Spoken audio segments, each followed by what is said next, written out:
Hello বন্ধুরা, কেমন আছেন সবাই? আশা করি ভালো আছেন। teller24 এর পক্ষ থেকে আপনাদেরকে স্বাগতম। আজকের ভিডিও এমন একটি ভিডিও, অসাধারণ একটি ভিডিও। তো আজকের ভিডিওতে গুগল ক্রোমের মাধ্যমে কিভাবে আপনার গ্যালারি লক থাকা সত্ত্বেও গ্যালারির ফটোজ বা পার্সোনাল ভিডিও বা পার্সোনাল ডকুমেন্টগুলো দেখতে পারবেন। মনে করুন আপনি আপনার বন্ধুর ফোন আপনি হাতে নিয়েছেন, কিন্তু আপনি গ্যালারিতে লক আছে বা ফাইল ম্যানেজারে লক আছে। তো ওই লকগুলো থাকা সত্ত্বেও আপনি আপনার বন্ধুর ফোনের কিছু ইমেজ বা ভিডিওগুলো কিভাবে দেখতে পারবেন। তো চলুন যাওয়া যাক। প্রথমে আপনাদের কি করতে হবে, গুগল ক্রোম সফটওয়্যারটি ওপেন করতে হবে। তো ওপেন করার পর আপনার এটাতে কোনো ইন্টারনেট কানেকশন লাগবে না, বা ইন্টারনেট থাকতে হবে না, বা ডাটাও থাকতে হবে না। তো আপনাদের এখানে যে সার্চ বক্স আছে, এই সার্চ বক্সে ক্লিক করুন। ক্লিক করার পর যে এখানে যে পার্সোনাল ঠিক লিঙ্কটা আছে, পার্সোনাল লিঙ্কটাকে আপনি ক্রস করে দিন। ক্রস করে দেওয়ার পর আপনি এখানে লিখবেন ফাইল, FILE ক্লোন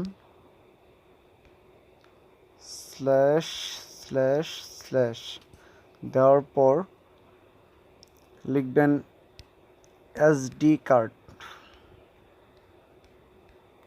তো SD কার্ড লেখার পর এখানে গোতে ক্লিক করার সাথে সাথে আপনার SD কার্ডের ভিতরে নিয়ে যাবে।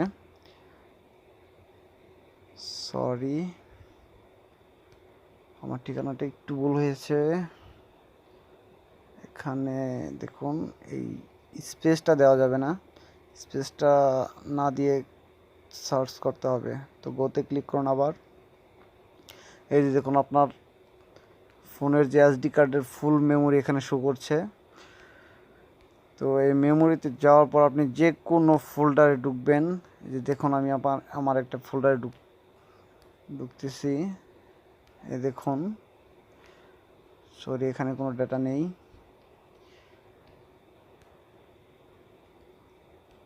তো GCIM এ চলে যাই আমরা।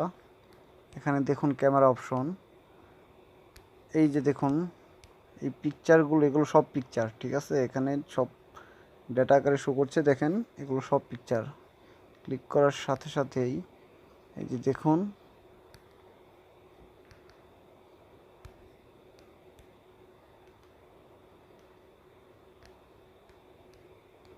একটু জুম করে নিতে হবে। দেখুন, এই সবগুলো পিকচারে আপনি দেখতে পারবেন। আবার এখান থেকে যা আছে মেমোরির ভিতরে যা আছে, দেখুন ডাউনলোড অপশনে দেখেন যে ডাউনলোড অপশনে ভিডিও ফোল্ডারে ভিডিও, বা ইমেজ ফোল্ডারে ইমেজ, বা পার্সোনাল কোনো ডাটা থাকলেও এখান থেকে দেখতে পারবেন, কোনো ঝামেলা হবে না। তো আপনার বন্ধুর ফোনে যদি কোনো গ্যালারি লকও থাকে, তো এই সিস্টেমটি চালু করে আপনি আপনার বন্ধুর ফোনের পার্সোনাল ইমেজগুলো দেখতে পারবেন। তো বন্ধুরা, ভিডিওটি যদি ভালো লেগে থাকে তাহলে অবশ্যই একটি লাইক, কমেন্ট এবং শেয়ার করবেন। আর হ্যাঁ, আমাদের চ্যানেলটি সাবস্ক্রাইব করতে ভুলবেন না।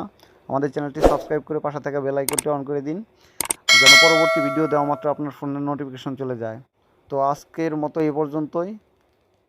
আল্লাহ হাফেজ।